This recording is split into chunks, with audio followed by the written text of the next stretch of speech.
Good evening, everybody. Zashin of Zashin Zone here. Mornin Joe and Miss Cringe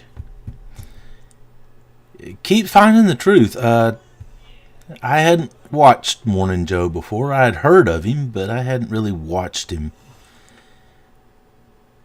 But this second time he's come up, and it's back to my favorite subject. Let's watch. Clinton, I believe on Capitol Hill yesterday, Yes. talking about fake news. It's now clear that so-called fake news can have real-world consequences. This isn't about politics or partisanship. Lives are at risk. It's a danger that must be addressed, and addressed quickly. It's imperative that leaders in both the private sector and the public sector step up to protect our democracy and innocent lives. And by that, she means that Twitter, YouTube, social networks should be monitoring and making sure fake news doesn't get out, which, as I've said in previous videos, is nothing but censorship by corporation. And now she wants the government to override our First Amendment rights and start screwing with your free speech. The last few videos I've noticed I've gotten hard on this free speech thing, and if you don't like it, I'm sorry, but if you do like it, keep coming back here, because this, I think, is going to be a common theme in my videos. Free speech, folks. I believe in it, and I hate every time I hear it attacked. So, Mika, what do you think about Hillary Clinton coming out and talking about fake news? I'm not sure. I'm really sad about how things have happened. Honestly, that's what I think of. I mean, the context, of course, is what happened up in I know the Northwest. context. And apparently she did call this guy. And, you know, I don't think fake news contributed to her loss. I'm not saying that. That's what she suggested. I know, and I think that's wrong. I mean, I think it played a role in the conversation in the election. I don't think that's disputable. But it's a big problem, right? I mean, it's a huge in our industry. It's been a big problem for about 10 years? Yeah, well, it's been a big problem forever, folks.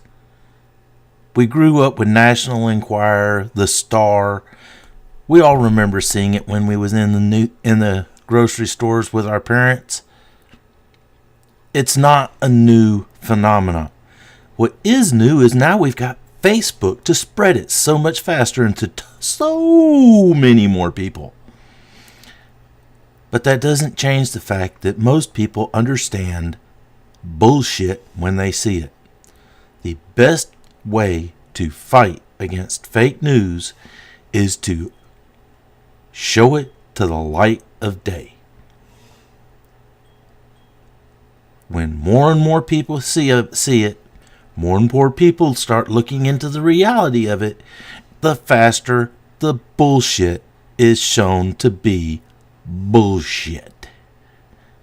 Fake news will take care of itself.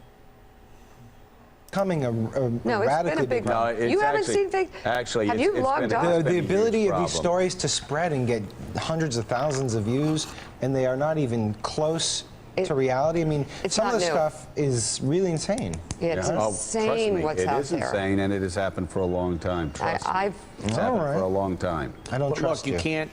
You got to take the good bet. You can't have the puppy dogs and the tutus dancing, and then also not have fake news. So this has brought us. You're staring at me like, what am I talking I know about? exactly. There's so many wonderful things that happen on the internet. Like I said, the dancing dogs and the I don't want to hear tutus. about your personal I've life. got to say though, Willie, when you look at this with fake news and you see what happened up at Harvard, and you hear everybody writing articles saying millennials caused Hillary Clinton the election, and you know, dogs with 3 legs caused Hillary Clinton the election, and comets passing in the night. I mean, Hillary Clinton caused Hillary Clinton the election.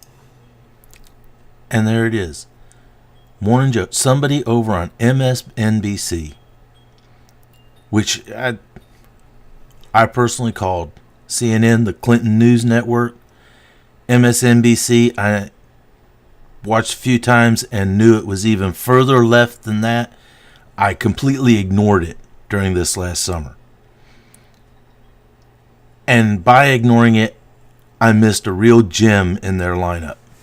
This guy, Morning Joe, the more I see of him, the more I see somebody that wants to address reality rather than fiction. Now, reality is what's important. And the reality is, if they try to censor, quote, fake news, what they're saying is, we're going to pick out somebody to be the opinion moderator of what opinions you're going to be allowed to hear.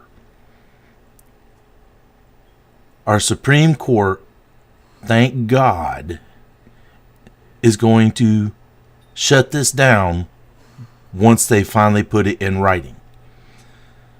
And hopefully they will understand through the Supreme Court's ruling why it was such a bad idea.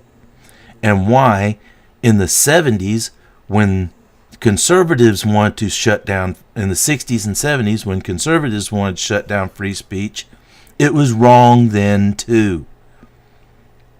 The best argument against hate speech, wrongthink, divisiveness is the light of day.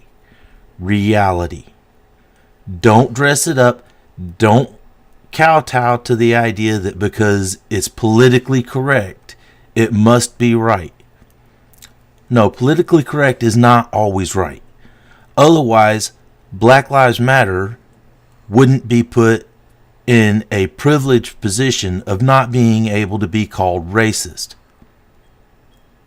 And I'll say it right here. Black Lives Matter as a... I'm not necessarily talking about the people in the background who really are trying to make a difference, but the ones that get out and do the riots, the ones that get out in front of the camera, screaming and hollering and making all the noise, makes them look like a racist movement. So, let me dial it back in a little bit here and go back to the show. Hillary Clinton's campaign staff I don't think caused people are Hillary ready to Clinton the hear that, election. Joe. Well, they need to, Democrats need to face the fact they need to listen to Joe Biden. They need to listen I think he's a better person They need to to say listen it. to Ed Rendell. They need to listen. No, I mean, listen, if you care about Democrats digging out of the hole that they have put themselves in now, I do. you've got to ask yourself, what have Democrats done to so offend Americans that they only have 11 governorships, that they've lost control of the Senate, they've lost control of the House, they lost 900 legislative seats over the past 6 years, 6 to 8 years.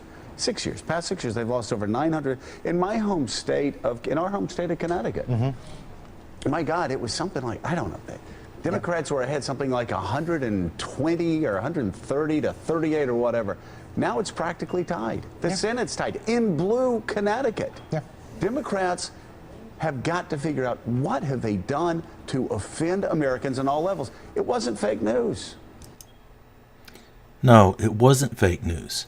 It was kowtowing to every diversity in the world and going along with the idea that if you aren't a rich, highly college-educated white person, you must be racist, bigot, homophobic, redneck.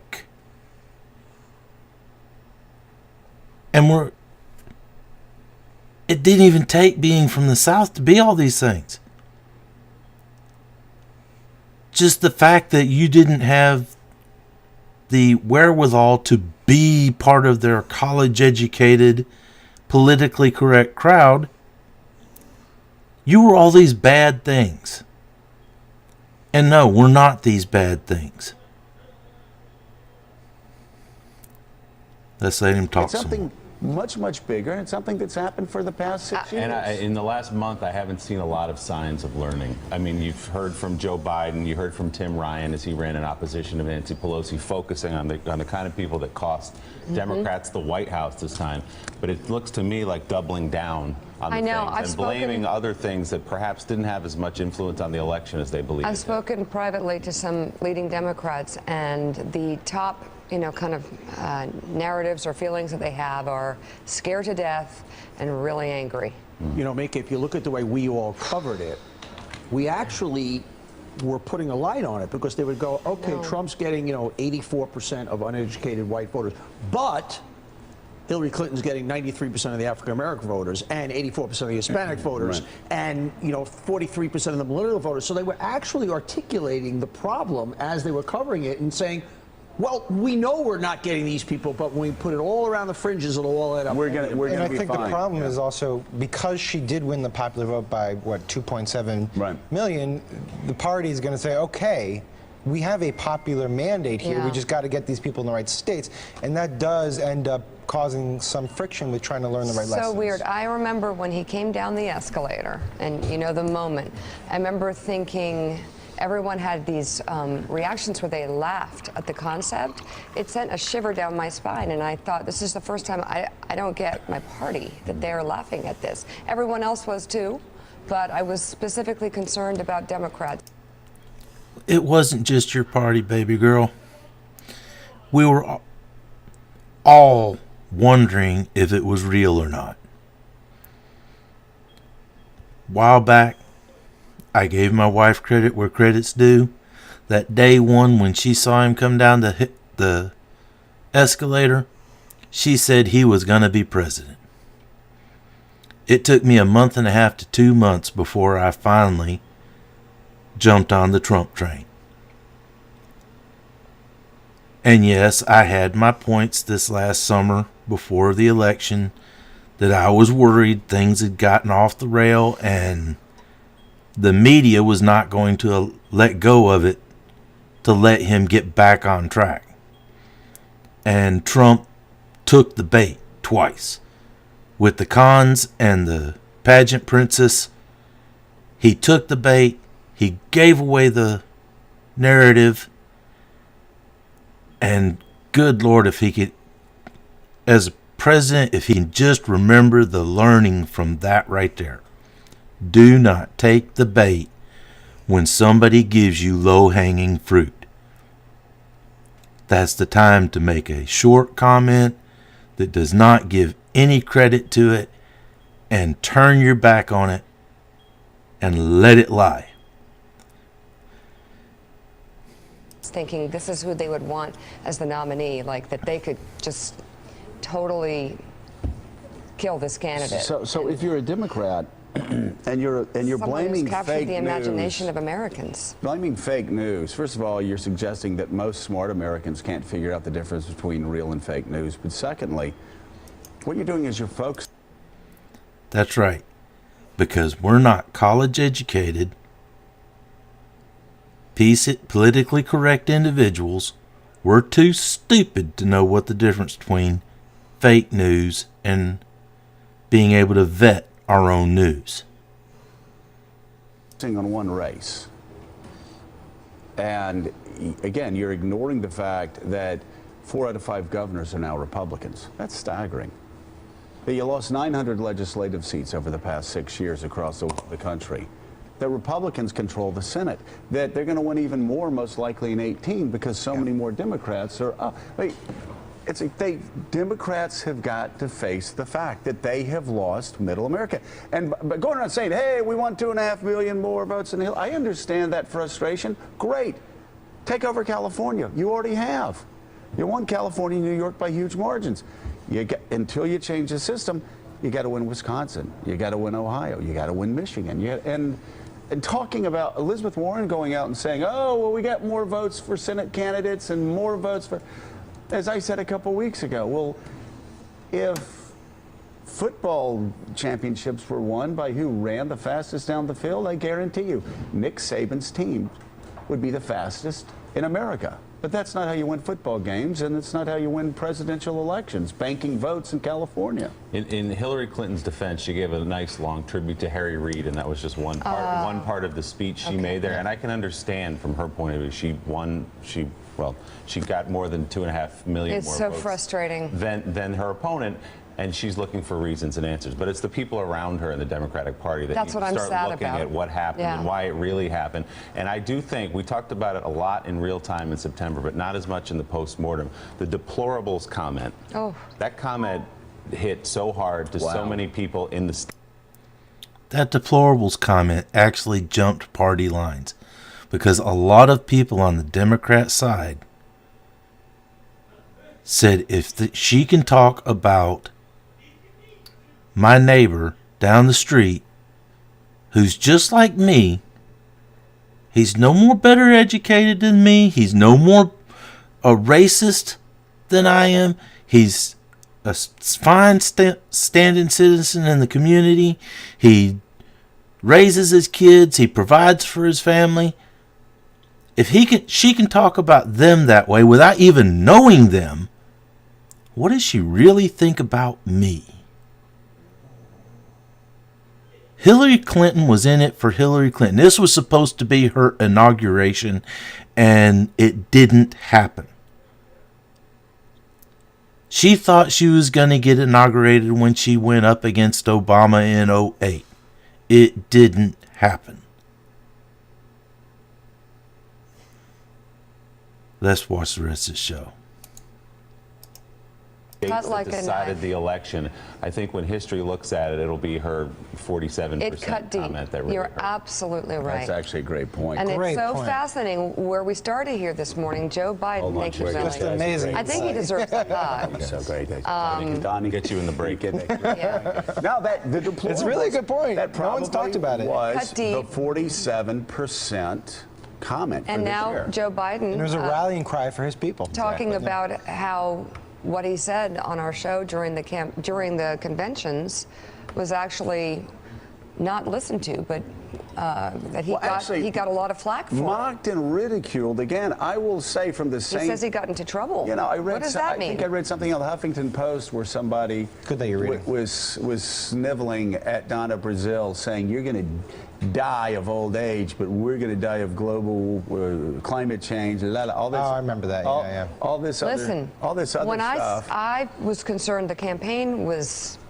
not understanding that perhaps there was an arrogance. They needed to sort of get up their high horse and understand that this isn't over. I'll just say it. NBC got a call from the campaign. Like I had done something that was journalistically inappropriate or something and needed to be pulled off the air. I mean, think about that. That's right. Think about that. Ms. Cringe just made a good comment there. She made a good observation. She did her job as a journalist. Didn't put out anything fake, just put out an honest observation. And the powers that be on Hillary's campaign decided she had done something wrong. Well, it's not like she was supposed to be towing the line for the Democratic Party. She admits that's her opinion, but she's still trying to talk from the facts. And we have a real problem when the powers that be do not want the reporters putting out the facts as they see them. Do we really want the government censoring the news and deciding what's fake? Do we want corporations deciding what's news and deciding what's fake? Yeah. That's just that's Well, shooting the you wrong know, messenger. By the way, Mika, there were also people surrounding the campaign that tried to tell the campaign it was in trouble. Those people were shut out. And here we are. And here we are. And there they are. Folks, the First and Second Amendment in our country are the most important two amendments we got. With those two, we're able to get the word out to our fellow Americans about any atrocities done to each other. We're able to honestly speak about what we think is wrong in our country. And our government knows that because we have an army made up of the people that is not beholding strictly to the government, but beholding to the people, and the people are armed, our government cannot ignore the people. In some governments around the world, the army exists to support the government, period. Our army exists to support the government as controlled by the will of the people. We have a wonderful Constitution. And the first two things, the Bill of Rights, were 10 amendments put there to protect the individuals of our country, to make sure the government could not impede on the rights of the individual in these ways.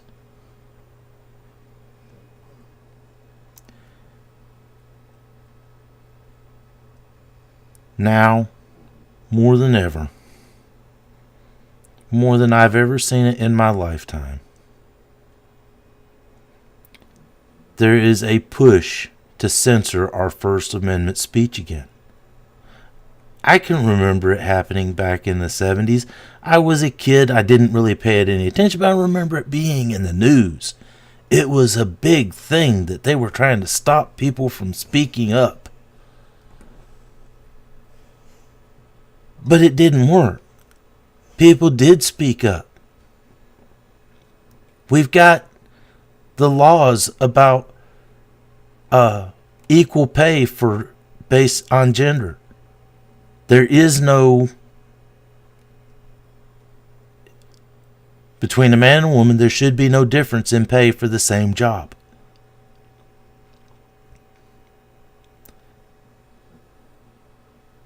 There were other things that came out. I'm not going to try to define them because off the top of my head, I'm just not going to be good at that. But I can remember free speech won. Free speech was upheld. And now it looks like we're going to have to go through the whole rally about keeping our rights as citizens again. I'm Zashin of Zashin Zone. I hope you enjoyed the show. I hope you love your family, you love your neighbors, and you take care of each other. Like, favorite, comment, buttons are all down below. Merry Christmas, everybody.